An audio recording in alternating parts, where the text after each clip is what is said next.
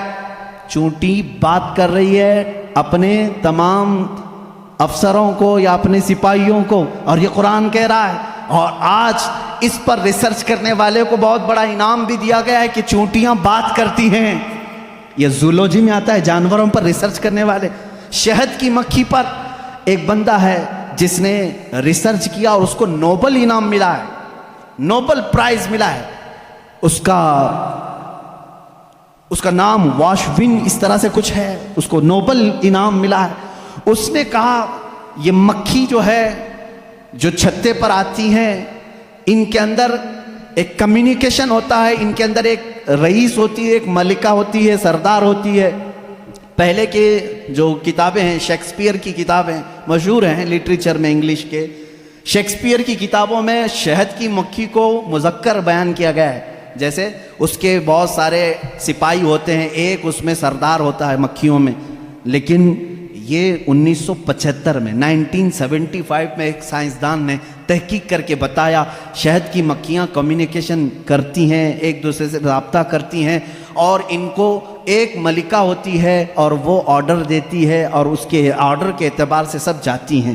اور قرآن میں دیکھو رب تعالیٰ فرماتا ہے وَأَوْحَى رَبُّكَ إِلَى النَّحْلِ أَنِ اتَّخِذِ مِنَ الْجِبَالِ وَمِنَ الشَّجَرِ بُيُوتًا فَاسْلُكِي سُبُلَ رَبِّكِ ذُلُلًا يَخْرُجُ مِن بُطُونِهَا شَرَابٌ مُخْتَلِفٌ أَلْوَانُهُ فِيهِ شِفَاءٌ لِلنَّاسِ۔ اللہ فرماتا ہے تمہارے رب نے شہد کی مکھی کو یہ علم دیا ہے، اور شہد کی مکھی کا جو ورڈ یوز ہوا ہے عربی میں وہ مؤنث یوز ہوا ہے۔ اللہ قرآن میں فرماتا ہے مکھا نہیں مکھی۔ اب تک کہتے تھے کہ مکھی کا جو مذکر ہے وہ اس پہ سب چھتے پر لا کر جمع کرتے ہیں۔ 1975 میں زولوجی اس علم کی تحقیق کرنے والے ماہر سائنسدان نے بتایا نہیں، ساری مکھیاں اس میں سے جو رئیس ہوتی ہے وہ بھی مؤنث ہوتی ہے، اس کے جتنے افسر ہوتے ہیں وہ بھی مؤنث ہوتے ہیں۔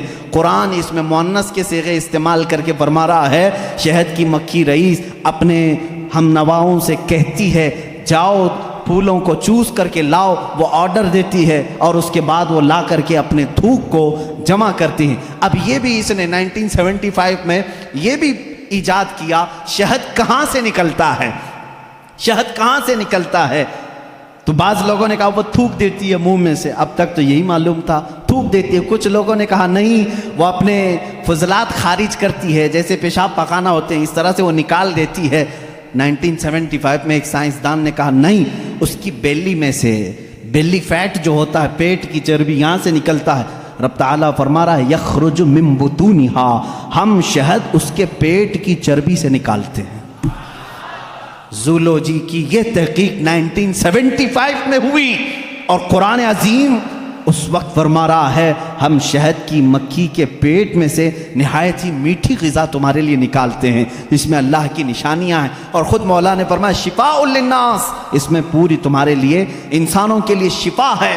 اور اتنا ہی نہیں میرے عزیزو، یہ ڈنک مارے تو زہر ہے، لیکن اپنے شہد کے چھتے میں جا کر چھوڑ دے اپنے پیٹ کی غذا تو دنیا کی سب سے عظیم غذا ہے۔ ایک ہی چیز میں دو چیزیں ہیں، اور اس کے علاوہ جانوروں پر بہت سارے کہ اللہ تعالیٰ فرماتا افلا ينظرون الى الابل كيف خلقت، تم نہیں دیکھتے کہ اونٹوں کو اللہ نے کیسے پیدا کیا۔ تو زولوجی کے سے تعلق رکھنے والے اسٹوڈنٹ سے میں کہتا ہوں اونٹوں کی پیدائش پر تم بھی ریسرچ کرتے ہوں گے۔ آج تقریباً یہ کالجوں میں پڑھایا گیا ہے زولوجی کے اسٹوڈنٹس کو کہ تمام مخلوقات میں اونٹ کی تخلیق ایک سب سے الگ ہے، اس لیے کہ اس کے اندر ایسا مادہ ہے 1 مہینے تک بغیر کھائے پیے زندہ رہتا ہے، پانی جمع کر لیتا ہے، اور رب تعالیٰ فرما رہا ہے سارے جانوروں میں اس کی تخلیق الگ کی گئی ہے، تم نہیں دیکھتے اونٹوں کی طرف۔ قرآن پاک میں زولوجی کا ایک پورا چیپٹر مجھے الگ کر کے آپ کو بتانا پڑے گا، بہت ساری چیزیں، پرندوں کا علم، چیونٹیوں کا علم، حتیٰ کہ اللہ تعالیٰ نے مکڑی کے متعلق بھی بیان فرمایا۔ مکڑی کا جالا اتخذت بیتا وان اوہن البیوت لبیت العنکبوت. اللہ فرما رہا ہے دنیا کے گھروں میں سب سے کمزور گھر مکڑی کا ہوتا ہے.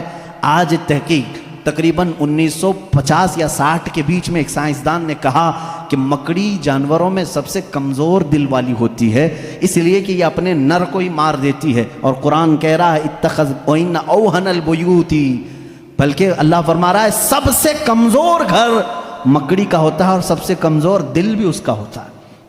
یہ زولوجی کے چیپٹرز ہیں. اگر اس کے بعد اور تھوڑا سا نکلو گے تو پھر میں اگر آپ کو آگے لے جاؤں میڈیسن کے بارے میں قرآن نے کیا کیا کہا ہے. بہت بڑا ایک طویل چیپٹر ہے میڈیسن، دوائیوں کے متعلق قرآن میں پورا علم موجود ہے. شہد کو ہی لے کر کے آج ریسرچ ہوئے ہیں. شہد کے اندر اللہ نے فرمایا فیہ شفاء للناس، اس میں لوگوں کے لیے شفا ہے. اور ورلڈ وار 2 کے ٹائم پہ، سیکنڈ ورلڈ وار کے درمیان اکثر زخمیوں کو شہد لگا کر کے صحیح کیا گیا. آج بھی جو جدید ترقی یافتہ کنٹریز ہیں ان کے ہاں شہد پر ریسرچ ابھی بھی چل رہا ہے، اور انہوں نے کہا ہے کہ اس میں وٹامن کے پایا جاتا ہے جو کسی دوسری چیز میں ہوتا ہی نہیں ہے. یہ زخموں کو بہت جلدی ختم کر دیتا ہے اور زخموں پر فنگس آنے نہیں دیتا، انفیکشن آنے نہیں دیتا. رب فرما رہا ہے فیہ شفاء للناس. میڈیسن کا تذکرہ کیا قرآن میں نہیں ملتا؟ میڈیکل کے اسٹوڈنٹس اور اگر آگے آئیں تو میں ایمبریالوجی کے متعلق بتاؤں آپ کو. ایمبریالوجی کیا ہے؟ یہ علم الجنین، بچے کی ولادت کے جو معاملات ہوتے ہیں اس کو ایمبریالوجی کہتے ہیں. ڈاکٹرز ہوں گے وہ سمجھیں گے ہماری بات کو. ایمبریالوجی ایک پورا کا پورا علم ہے اور انہی کی باتوں سے میں آپ کو بتاؤں.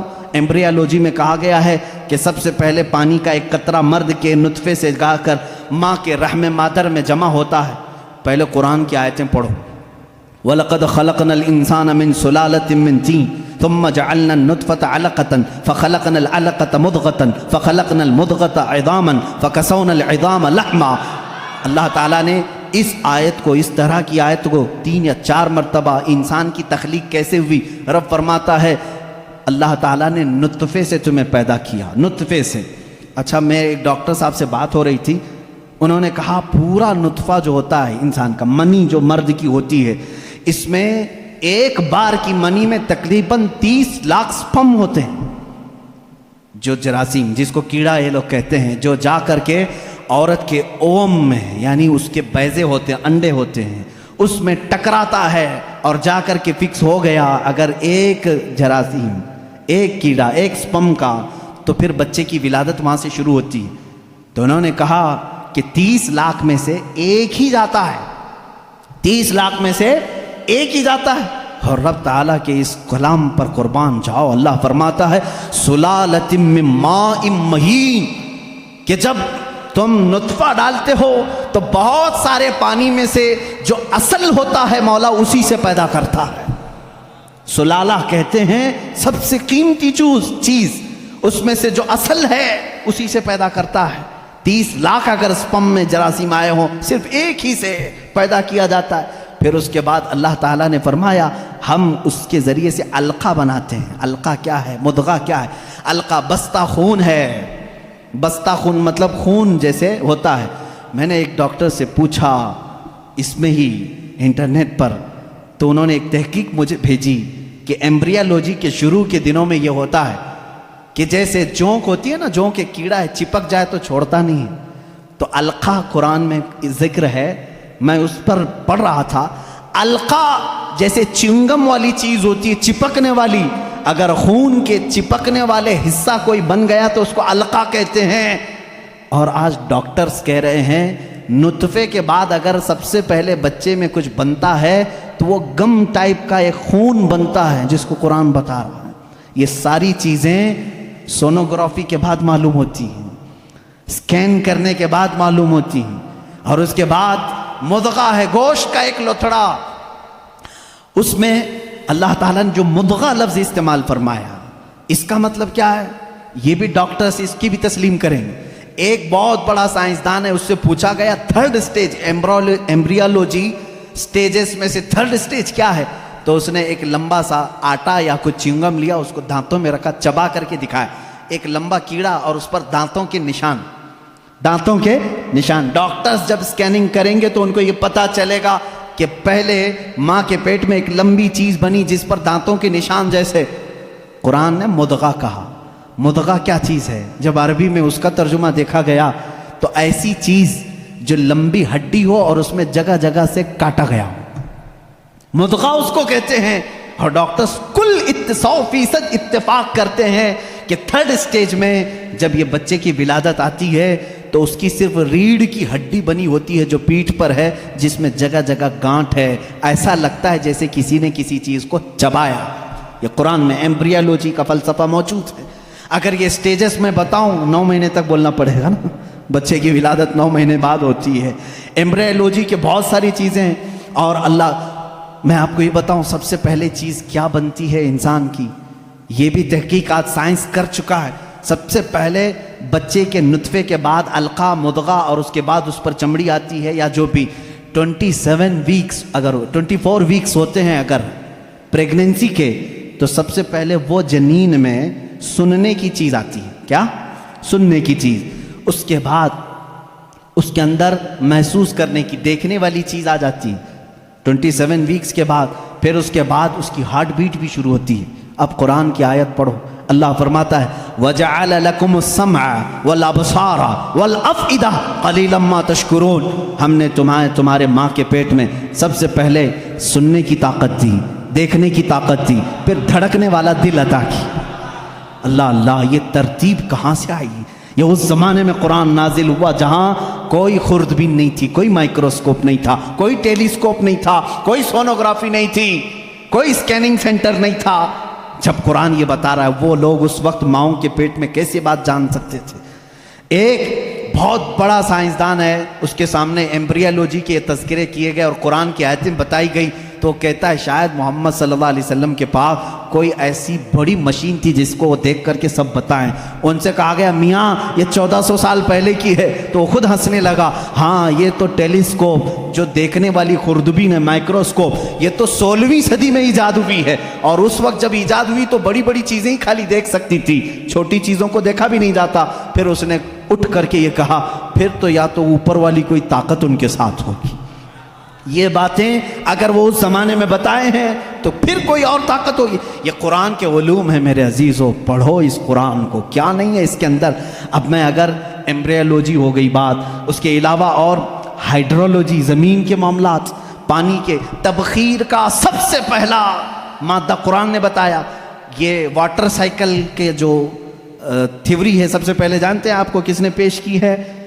ایک سائنسدان ہے جس نے یہ بات پیش کی. برنارڈ پیلیسی نام کا ایک سائنسدان ہے، اس نے یہ تھیوری پیش کی کہ سمندر کا پانی گرمی سے سوکھتا ہے، آسمانوں میں جاتا ہے. سائنس میں ہم بھی اسکول میں پڑھے تھے. دھوپ میں پانی اڑ کر کے جاتا ہے، پھر جمع ہوتا ہے، پھر بارش میں آتا ہے. یہی ہے نا یہ واٹر سائیکل کا جو نظام ہے، ایواپوریشن اس کو کہتے ہیں.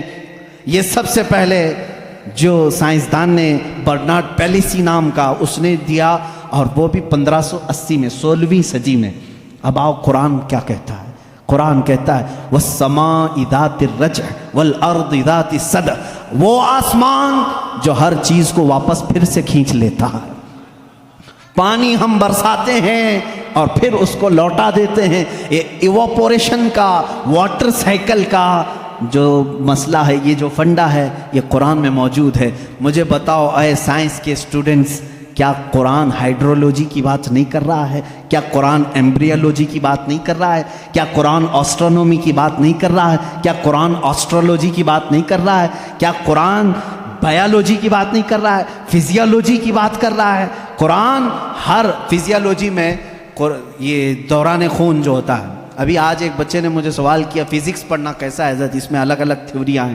میں اس کے لیے بھی بتا دوں فزکس قرآن میں موجود ہے. فزکس کا ایک بہت بڑا فنڈا یہ ہے کہ ایٹم یہ تقسیم نہیں ہوتا. پہلے سے لوگوں کا خیال تھا ایک ذرہ ہوتا ہے. 14 صدیوں تک لوگ یہ مانتے تھے ایک لاسٹ کوئی چیز ہوگی، اس سے لاسٹ تو کوئی کچھ نہیں ہوگا نا. جیسے ذرہ، ایک چھوٹا سا ہلکا ذرہ، وہ نہیں تقسیم ہوگا. فزکس والوں نے یہ ثابت کیا نہیں، ذرہ بھی تقسیم ہوتا ہے، ایٹم کو بھی تقسیم کیا جا سکتا ہے، ڈیوائیڈ ہو سکتا ہے. یہ فزکس کا فنڈا ہے، یہ فزکس کی تھیوری ہے. اور قرآن کہتا ہے لا يعزب عنه مثقال ذرة في السماوات والارض ولا اصغر من ذلك ولا اکبر الا في کتاب مبین. اللہ فرماتا ہے ذرے کے برابر بھی کوئی چیز اللہ تعالیٰ قیامت کے دن چھوڑے گا نہیں. ہاں ذرے سے چھوٹی بھی ہو ذرے سے بڑی بھی ہو.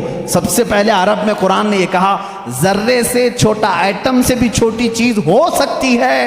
اور 14 صدیوں کے بعد فزکس والے کہہ رہے ہیں کہ ایٹم بھی تقسیم ہو سکتا ہے.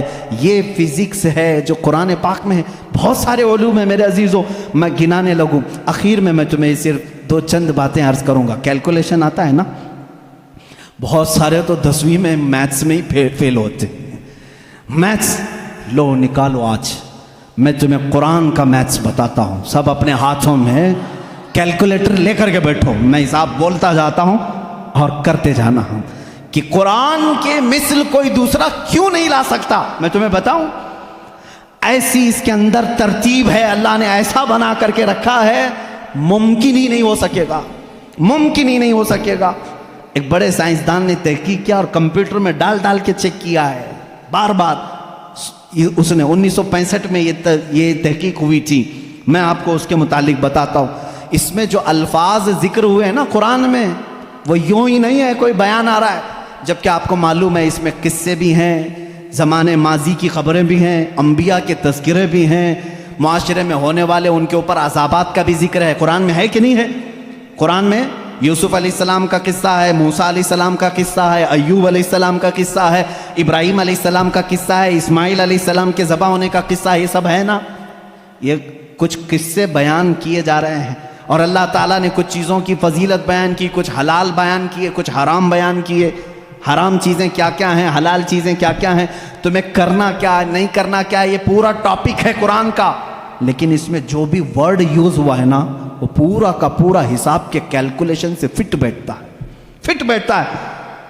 کیلکولیشن اٹھاؤ اور میں آپ کو بتاتا ہوں, دنیا کا علم رکھنے والے جانتے ہیں پوری روئے زمین پر خشکی کتنی ہے اور تری کتنی ہے, پانی کتنا ہے اور زمین کتنی ہے. سب کو معلوم ہے یا نہیں معلوم ہے تو سنو. سائنس یہ کہتا ہے کہ 70% پانی ہے اور 30% کیا ہے, زمین ہے, خشکی ہے. یہی ہے تقریباً تحقیق سب کی یہی ہے.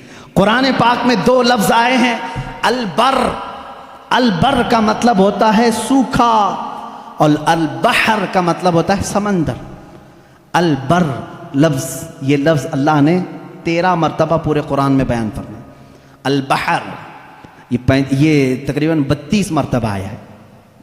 یہ ہو سکتا ہے میں حساب کروں گا تو اب کچھ لوگ سو جائیں گے, لیکن قرآن میں بیان کر رہا ہوں. آج یاد رکھنا, آج میں چیلنج کر کے جا رہا ہوں, کوئی اس کو توڑ سکے تو توڑ دے. آ جائے کوئی بھی. بر کا ذکر 13 مرتبہ, بحر کا ذکر 32 مرتبہ, دونوں کو ملائیں تو 45 ہوتا ہے. جلدی جلدی حساب کرنا, ٹائم بہت کم ہے, باہر روکنے والے بھی ہیں. تو یہ دونوں 45 ہوتے ہیں. 100% اگر کائنات ہے, 100% اگر پوری دنیا ہے تو 100 کا پرسنٹیج نکالو 45 میں سے. 45 رکھو اور اس کے بعد 32. 100% کا 45 دونوں ملا کے 45 ہوا. اس کے بعد پرسنٹیج پہلے 32 نکالو گے, اس کے جواب میں تمہارا کیلکولیشن دے گا 70. اور 13 ہے نا, یہ بر کا ذکر, سوکھائی کا ذکر 13 ہے. 13 کو بھی 100 انٹو 45 انٹو یہ پرسنٹیج نکالو گے, 13 ڈالو, وہاں پر آپ جب دیکھو گے تو 29.9 آتا ہے. یعنی قرآن اپنے الفاظ میں بھی بیان کر رہا ہے کہ بر خشکی کا ذکر اللہ نے 30% مرتبہ فرمایا, بحر کا ذکر اللہ نے 70% مرتبہ فرمایا. یہ قرآن یوں ہی نہیں آیا ہے, اچانک نہیں آئی چیز. اس کی ایک ایک لفظ میتھ سے ایسی میچ ہے. اب کچھ الفاظ ایسے ہیں اللہ تعالیٰ نے اس کو ایسا جوڑ کر کے رکھا, دنیا آخرت. اپوزٹ میں اگر آپ کو پوچھوں گا تو آپ بتا دیں گے. دنیا کا اپوزٹ کیا ہے؟ آخرت ہے نا. فرشتہ ہے, اس کا اپوزٹ کیا ہے؟ شیطان. فرشتہ سب سے نیک, شیطان سب سے برا. اور موت, اس کا اپوزٹ کیا ہے؟ سب کو سمجھ میں آ رہا ہے؟ موت کا اپوزٹ حیات ہے. نفع فائدہ اس کا اپوزٹ بہت اچھے. کفر اس کا اپوزٹ ایمان. اب یہ چیزیں آپ کے ذہن میں رہے ہیں. دو ورڈ میں نے اپوزٹ آپ کو بتائے. دنیا ایک لفظ ہے, اس کو پورے قرآن میں اگر گنو گے آپ 115 مرتبہ اس کا ذکر آیا ہے. دنیا کا کتنی مرتبہ؟ 100. پورا قرآن اٹھا کر کے سورہ فاتحہ سے والناس تک اس کا اپوزٹ ورڈ ڈھونڈو گے آخرت, یہ بھی 115 مرتبہ ہی ذکر ہوا ہے.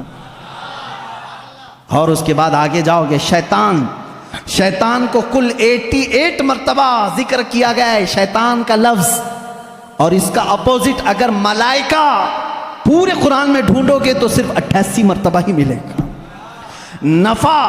نفع کو اگر تم پورے قرآن میں ڈھونڈو گے تو تقریباً 50 مرتبہ اللہ نے ذکر کیا. اس کے بدلے میں جو فساد ہے, شر ہے, اس کا بھی آپ دیکھو گے تو 50 ہی مرتبہ ذکر ہے.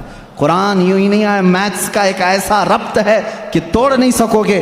موت کا ذکر اللہ تعالیٰ نے 145 مرتبہ کیا. پھر پورے 30 پارے کھول کے دیکھو, حیات کا لفظ بھی 145 ہی بار ہے. معمولی نہیں ہے. اس طرح سے کفر کا لفظ, اس کا اپوزٹ کیا ہے؟ ایمان. کفر کا لفظ آپ پورے قرآن میں دیکھو گے 25 مرتبہ آیا, اور ایمان جگہ جگہ سے ڈھونڈ کے دیکھو گے تو ایمان بھی 25 ہی بار آیا. اتنا ہی نہیں, آپ کو عربی کے 2 لفظ میں آپ کو بتاؤں. ایک شہر ہے, ایک یوم ہے. شہر ہے, یوم ہے. ترجمہ یاد رکھنا, شہر کس کو کہتے ہیں؟ مہینے کو. کس کو؟ شہر کس کو کہتے ہیں؟ مہینے. یوم کسے کہتے ہیں؟ دن کو. تقریباً یاد رہنا چاہیے, شہر مہینے کو اور یوم دن کو. اب آؤ قرآن میں دیکھو یہ کتنی بار یوز ہوئے ہیں. لفظ شہر پورے قرآن میں 12 ہی بار یوز ہوا. کتنے بار؟ اس کا مطلب کیا ہے؟ مہینے کتنے ہوتے ہیں؟ کبھی 13 سنا, کبھی 11 سنا. لفظ شہر پورے قرآن میں اللہ نے جہاں بھی استعمال فرمایا کتنی بار آیا ہے؟ 12 بار. اور لفظ یوم پہلے پارے سے لے کر 30ویں پارے تک 360 مرتبہ آیا ہے. ایک بھی کم یا ایک بھی زیادہ نہیں آیا. یوم, لفظ یوم. اس لیے کہ اسلامی منث جو ہوتے ہیں محرم, صفر, ربیع الاول, ربیع الاخر, اس چاند کے اعتبار سے چلتے ہیں. انگریزی مہینے 365 کے ہوتے ہیں, اسلامی مہینے 360 کے ہوتے ہیں. اور اللہ تعالیٰ نے پورے قرآن میں یوم بھی 360 مرتبہ. اب ایک اور بتا دوں تمہیں کھیر کر کے, 19 کا پہاڑا اگر آتا ہو تو بہت اچھا ہوگا, بھول گئے ہوں گے تو پھر یاد کر لیں. اللہ تعالیٰ نے سب سے پہلے آیت کون سی نازل کی؟ میں شروع میں بتا چکا. کون سی؟ اقرا بسم ربک الذی خلق. میں بڑے مؤدبانہ گزارش کروں گا ہمارے جماعت کے اراکین, معزز اراکین, ملا باڑا والے بہت الحمدللہ محنت کر رہے ہیں, خدمت کر رہے ہیں. تھوڑی دیر آج باہر سنبھال لیں, میں اپنی گفتگو کو سمیٹوں گا. اللہ ان کو بہت جزا عطا فرمائے, بہت جزا عطا فرمائے. قرآن کو چھوڑ کر ہٹنے کا دل بھی نہیں کرتا ہے. میرے عزیزو, اللہ تعالیٰ نے جو آیت سب سے پہلے نازل فرمائی وہ کیا ہے؟ اقرا بسم ربک الذی خلق. اور سب سے آخر میں کیا نازل فرمائی؟ اذا جاء نصر اللہ والفتح. یہ دونوں صورتیں ذہن میں ہیں. اب ایک دیکھو, سورہ مدثر میں ایک آیت آئی ہے علیہا 19.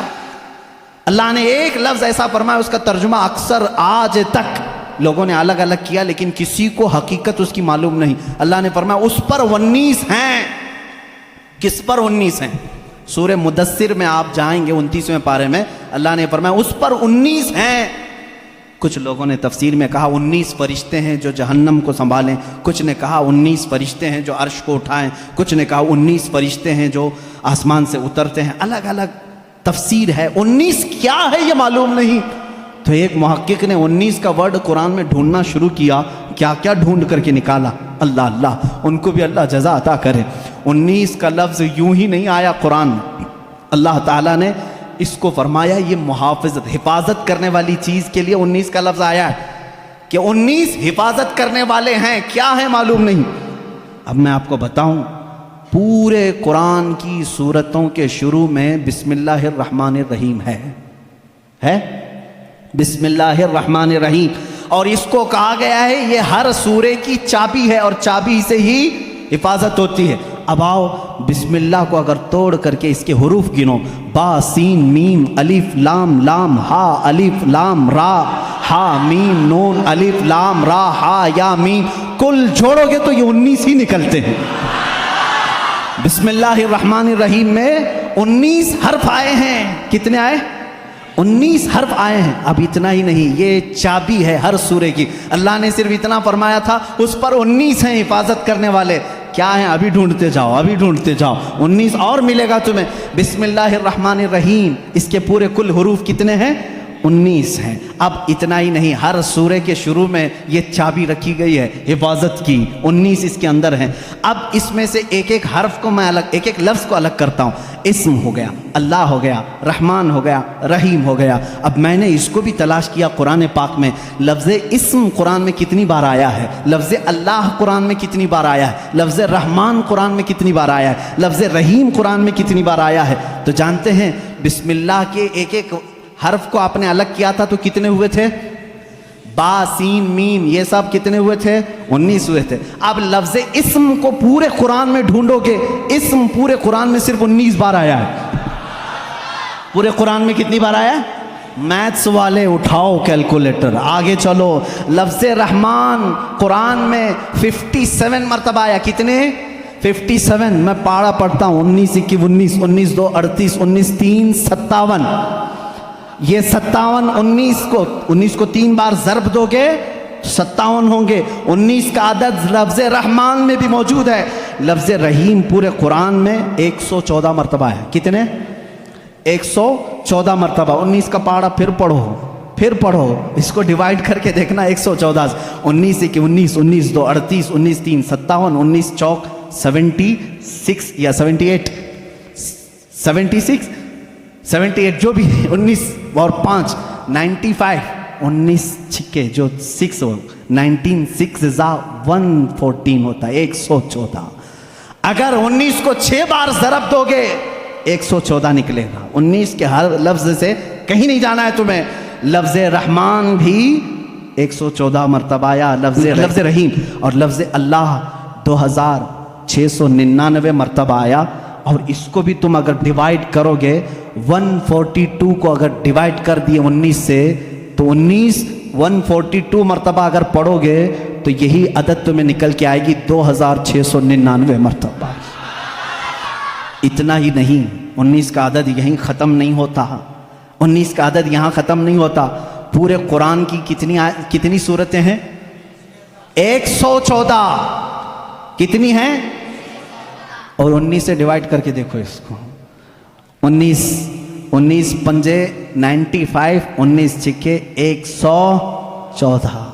یہ سورتیں بھی 19 پر ہیں، یہ ایسی چابی ہے۔ اب آؤ سب سے پہلے کون سی سورہ؟ سورہ اقرا بسم ربک الذی خلق، ٹھیک ہے نا؟ کتنی آیتیں نازل ہوئی تھی؟ 5 آیتیں۔ اس کو میں بعد میں بتاتا ہوں، اس سے پہلے ایک اور لیلۃ القدر کو دیکھو اللہ نے کیسے بیان کیا۔ ہم سب لیلۃ القدر شب قدر کب مناتے ہیں؟ 27 رمضان کو نا۔ تقریباً دنیا میں اکثر لوگ 27 رمضان کو کیا مناتے ہیں؟ لیلۃ القدر۔ عربی میں شب قدر کو کیا کہتے ہیں؟ لیلۃ القدر۔ یہ سورہ آئی ہے 30ویں پارے میں، انا انزلناہ فی لیلۃ القدر وما ادراک ما لیلۃ القدر لیلۃ القدر خیر من الف شہر۔ اس ایک سورہ میں لیلۃ القدر کا ورڈ 3 بار یوز ہوا ہے۔ کتنی بار؟ 3 بار۔ ذہن میں ہے نا؟ لیلۃ القدر، شب قدر، شب قدر، شب قدر 3 بار یوز ہوا ہے۔ اب آؤ لیلۃ القدر کو میں حرف الگ الگ کرتا ہوں، لیلۃ القدر کو پورا توڑ کر کے الگ الگ حرف کرتا ہوں۔ لیلۃ القدر میں کتنے حرف ہیں؟ لام، یا، لام، تا، الف، لام، قاف، دال، را۔ کتنے ہوئے؟ 9۔ ایک لیلۃ القدر میں کتنے لفظ آئے؟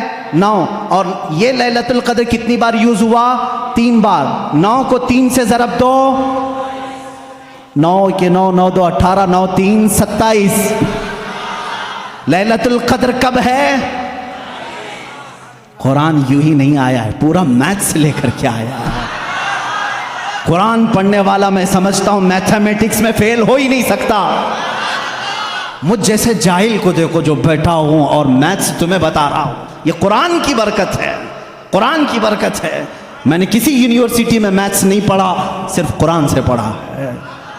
اب آؤ میں تمہیں بتاتا ہوں قرآن شروع جہاں نازل ہوا اقرا بسم ربک الذی خلق, اور جہاں ختم ہوا اذا جاء نصر اللہ, اور اللہ نے یہ 19 کی چابی دونوں میں لگا رکھی ہے. کیسے؟ آؤ اقرا بسم ربک الذی خلق کو میں پڑھتا ہوں ما لم یعلم تک. کہاں تک؟ ما لم یعلم. اپنی انگلیوں سے گنتے رہنا, گنتے رہنا. میں ایک ایک حرف گنتا جا رہا ہوں. اقرا بسم ربک الذی خلق خلق الانسان من علق اقرا وربک الاکرم الذی علم بالقلم علم الانسان ما لم یعلم. ٹوٹل کتنے ہوئے؟ کتنے ہوئے؟ اقرا سے لے کر کے ما لم یعلم تک ایک ایک ورڈ میں نے گنا. کتنے آئے؟ 19 آئے. یہ سب سے پہلے نازل ہونے والی آیتیں ہیں. چلو اذا جاء میں چلتے ہیں. آخری جو سب سے آخر میں آئی اذا جاء نصر اللہ والفتح ورأیت الناس يدخلون فی دین اللہ افواجا فسبح بحمد ربک واستغفر انہ کان توابا. 19 لفظ اس میں بھی آتے. کتنے آتے ہیں؟ پھر سے جوڑنا اذا کو. یہ ایک ایک حرف ایک ایک لفظ ہے عربی میں. اذا ایک الگ چیز ہے, جا الگ ہے, نصر الگ ہے, اللہ الگ ہے, والفتح الگ ہے, ورأیت الگ ہے, الناس الگ ہے, یدخلون الگ ہے, فی الگ ہے, دین الگ ہے, اللہ الگ ہے, افواجا الگ ہے. اس کے بعد فی دین اللہ افواجا, فسبح الگ ہے, بحمد الگ ہے, ربی کا الگ ہے, واستغفر الگ ہے, انہو الگ ہے, کانا الگ ہے, توابا الگ ہے. پورے ٹوٹل کتنے ہوئے؟ قرآن پاک کی اترنے والی سورہ اقرا بسم ربک, اس میں 19 لفظ پہلے اتارا. جب ختم کرنا ہوا تب بھی 19 لفظ. یہ ایسی چابی ہے, اس کے فنڈے میں تم کھو کے رہ جاؤ گے, نکال نہیں پاؤ گے. میں ابھی تو یہ تمام چیزیں بیان ہی نہیں کر سکا کہ قرآن ہماری زندگی کا پورا دستور حیات ہے. جب تمہارے گھر میں بچے کی ولادت ہو تو قرآن کہتا ہے نام رکھو. نام رکھنے کی ترتیب تمہیں کسی بھی اور لا کی ضرورت نہیں. میں سارے لا تمہیں بتا کر کے جاتا ہوں. آج قرآن جینے کا سلیقہ کیسے دیکھتا ہے. بچہ پیدا ہو تو نام رکھو. وَإِنِّي أُعِيذُهَا بِكَ وَذُرِّيَّتَهَا مِنَ الشَّيْطَانِ سَمَّيْتُهَا مریم. حضرت حنا نے کہا میں اس کا نام مریم رکھی ہوں. یہاں سے پتہ چلتا ہے بچہ پیدا ہونے کے بعد سب سے پہلی ڈیوٹی ماں باپ کی نام رکھنے کی ہے. اس کے بعد کیا ڈیوٹی ہے قرآن سے پوچھا. قرآن کہتا ہے وَالْوَالِدَاتُ يُرْضِعْنَ أَوْلَادَهُنَّ حَوْلَيْنِ كَامِلَيْنِ. والداؤں کو, ماؤں کو یہ چاہیے کہ اپنے بچوں کو دودھ پلائیں. ہم نے قرآن سے پوچھا کتنے دن پلائیں. حملہ وفصالہ 30 شہرا. حمل اور اس کو چھڑانا, دودھ کی پوری مقدار 30 مہینے ہے, جس میں سے کم 6 مہینے پریگننسی کے ہے. 24 مہینے دودھ پلانے کی مدت ہے. قرآن نے یہ دودھ پلانے کی ایام رضاعت بتائی. اس کے بعد پھر پوچھا بچہ جب بڑا ہو جائے تو کیا کہا جائے. کہا باپ کو چاہیے کہ وہ نصیحت کرے. پورا سورہ لقمان پڑھو. یا بنی انہا ان تک مثقال حبۃ من خردل فتکن فی صخرۃ او فی السماء او فی الارض یأتی بها اللہ. بچوں کو نصیحت کرو, اے بیٹا گناہ کرو گے ذرے کے برابر بھی ہو تو اللہ تعالیٰ تمہیں وہ قیامت کے دن دکھائے گا. باپ یہ بچے کو سمجھائے اقیم الصلاۃ وامر بالمعروف وانہی عن المنکر واصبر علی ما اصابک. باپ اپنے بچے کو تربیت یہ کرے. قرآن سکھا رہا ہے, میں پوری زندگی بتا کر کے جاؤں گا. اے بیٹا نماز پڑھ, برائیوں سے رک, اچھائیوں کی بات کر, اور جو بھی مصیبت آئے اس پر صبر کر. اور باپ کیا سمجھائے بچے کو ولا تسعر خدک للناس ولا تمشی فی الارض مرحا. جب بات کرے کسی کے ساتھ منہ ٹیڑھا کر کے بات مت کرنا. ادب بھی قرآن سکھا رہا ہے. اور پھر قرآن کہتا ہے باپ اپنے بچے کو یہ سمجھائے کبھی بھی زمین پر اکڑ کر کے مت چلنا, کبھی کسی کو بلند آواز سے بات مت کرنا, کبھی کسی کے ساتھ چھیمی گوئیاں اس طرح نہ کرنا کہ تیسرا شک میں مبتلا ہو جائے. یہ تربیت ہے. اتنا ہی نہیں, پھر بچے کو کو کیا سمجھایا قرآن نے؟ ماں باپ کے ساتھ کیا کرے؟ قرآن کہتا ہے ہم نے فیصلہ کر دیا، قضا ربک الا تعبدوا الا ایاہ وبالوالدین احسانا اما یبلغن عندک الکبر احدهما او کلاہما فلا تقل لهما اف ولا تنہرهما۔ اے لوگو، جب تمہارے ماں باپ میں سے کوئی ایک بوڑھا ہو جائے تو انہیں اف تک نہ کہنا، ان کے ساتھ نرم بات کرنا، انہیں جھڑکنا نہیں۔ ماں باپ کی تمیز قرآن دے رہا ہے۔ بچوں سے پوچھا گیا جب یہ بالغ ہو جائیں تو کیا کیا جائے؟ قرآن کہتا ہے وَإِذَا بَلَغَ الْأَطْفَالُ مِنْكُمُ الْحُلُمَ فَلْيَسْتَأْذِنُوا كَمَا اسْتَأْذَنَ الَّذِينَ مِنْ قَبْلِكُمْ۔ جب بچے بالغ ہو جائیں تو انہیں سکھاؤ کہ جب بھی گھر میں آئیں تو اجازت لے کر کے آئیں، اجازت کے ساتھ آئیں، ماں باپ کے پاس بھی آئیں تو اجازت کے ساتھ آئیں۔ قرآن معاشرہ پورا بتا رہا ہے، کسی کے گھر جاؤ تو کیا کریں؟ اللہ تعالیٰ فرماتا ہے لا تدخلوا بیوتا غیر بیوتکم حتی تستأنسوا، اپنے علاوہ کسی گھر دوسرے گھر جا رہے ہو تو پہلے سلام کر لو، دروازہ کھٹکھٹاؤ، اور اگر جواب نہ آئے وَإِن قِيلَ لَكُمُ ارْجِعُوا فَارْجِعُوا، واپس ہو جاؤ۔ اتنا ہی نہیں، قرآن نے شادی کرنے کے بارے میں بھی کہا فَانْكِحُوا مَا طَابَ لَكُم مِّنَ النِّسَاءِ مَثْنَىٰ وَثُلَاثَ وَرُبَاعَ، جب تم بڑے ہو جاؤ، استطاعت ہو تو تم نکاح کرو، جو تمہیں اچھی عورت لگے، 2 کر سکتے ہو، 3 کر سکتے ہو، 4 کر سکتے ہو، تمہارے لیے قرآن نے شادی کا نظام بتایا۔ اور اس کے بعد اللہ نے یہ نہیں فرمایا کہ کر کے چھوڑ دینا، قرآن یہ کہتا ہے اِن یکونوا فقراء یغنیہم اللہ من فضلہ، تم نکاح کر کے لاؤ، اگر تم فقیر ہو تو میں تمہیں غنی کر دوں گا۔ شادی کا نظام ہونے کے بعد کیا اللہ اللہ ہی کرتا رہے، صرف نماز ہی پڑھتا رہ جائے؟ نہیں، قرآن نے کہا فَإِذَا قُضِيَتِ الصَّلَاةُ فَانْتَشِرُوا فِي الْأَرْضِ وَابْتَغُوا مِنْ فَضْلِ اللَّهِ، جب نماز ہو جائے باہر نکلو، روزی تلاش کرو، حلال روزی تلاش کرنا نماز کے بعد سب سے بڑا فرض کام ہے۔ تمہیں کہا تجارت کرو، تجارت کرو اور ایک دوسرے کے ساتھ معاملات کریں، تو ہم نے قرآن سے پوچھا تجارت کیسے کریں؟ رب تعالیٰ فرماتا ہے یا ایھا الذین آمنوا اذا تداینتم بدین الی اجل مسمى فاکتبوا، جب تم کسی کے ساتھ معاملات کرو تو لکھ لیا کرو، اگر لکھنا نہیں آتا کسی اور کو بٹھا کر کے اسے گواہ بناؤ، اس سے لکھوا کر کے تجارت کرو۔ اتنا ہی نہیں، قرض کے معاملات آئیں اس کے لیے قرآن کہہ رہا ہے تجارت کے معاملات میں قرآن نے کتنا نفع لے سکتے ہو، کتنا لے نہیں سکتے، یہ سب چیزیں بتا رہا ہے۔ اب آؤ وہ معاملات جو تمہارے زندگی میں آتے ہیں، برائیاں جیسے، قرآن تمہاری آنکھوں پر پابندی لگا کر کہہ رہا ہے قل للمؤمنین یغضوا من ابصارہم ویحفظوا فروجہم، اے محبوب آپ مومنوں سے کہہ دیں اپنی آنکھیں نیچی رکھیں، اپنی شرمگاہ کی حفاظت کریں۔ عورتوں کو رب تعالیٰ فرما رہا ہے اے عورتیں اپنی نگاہیں نیچی رکھیں، اپنے بدن کو کسی کے سامنے ظاہر نہ کریں۔ ہاں اگر تم بے پردہ ہو سکتی ہو الا لبعولتہن او آبائہن او اخوانہن او بنی اخواتہن او نسائہن، صرف تم اپنے شوہروں کے پاس، اپنے باپ کے پاس، اپنے بھائیوں کے پاس، اپنے بھتیجوں کے پاس، اپنے بھانجوں کے پاس، ان کے پاس تم بے پردہ آ سکتی ہو۔ عورتوں کو یہ معاشرتی سلوک بتا رہا ہے۔ ہم نے پوچھا قرآن سے شوہر اور بیوی کا آپس کا تعلق کیا ہونا چاہیے، کیسا ہونا چاہیے؟ قرآن کہتا ہے ہن لباس لکم وانتم لباس لہن، وہ تمہارا لباس ہیں اور تم ان کے لباس ہو۔ لباس ایک دوسرے کے بدن کو چھپاتا ہے، مرد عورتوں کے عیبوں کو چھپائے، عورت اپنے مردوں کے رازوں کو چھپائے، یہی ایک کامیاب زندگی کی علامت ہے۔ قرآن اتنی ہی بات پر ختم نہیں کرتا بلکہ تمہیں دنیا میں کتنی چیز لینا چاہیے، کتنی چیز چھوڑنا چاہیے وہ بھی قرآن کہتا ہے۔ اولاد کہیں تمہیں رب کے ساتھ آنے سے فتنہ نہ بن جائیں، مال تمہارے لیے فتنہ نہ بن جائے، اس سے اتنا ہی لگاؤ رکھنا جیسے سمندر میں کشتی تیرتی ہے، سلامتی سے نکلتی ہے۔ یہ دنیا سمندر ہے، تم کشتی میں ہو، اگر سمندر کشتی میں آ گیا، پانی اندر آ گیا تو کیا ہوگا؟ ڈوب جائے گی۔ اسی طرح تم دنیا میں کھا پی کر کے چلو، اگر دنیا تمہارے اندر آ گئی ڈوب جاؤ گے۔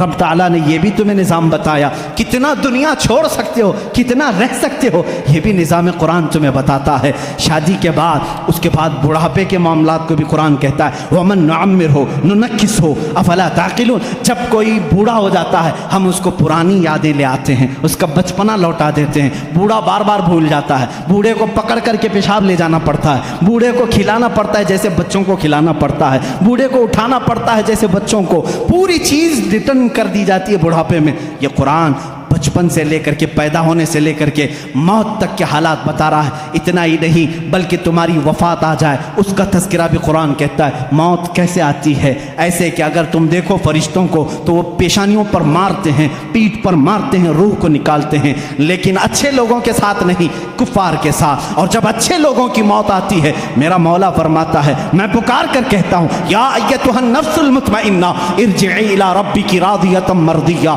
فادخلی فی عبادی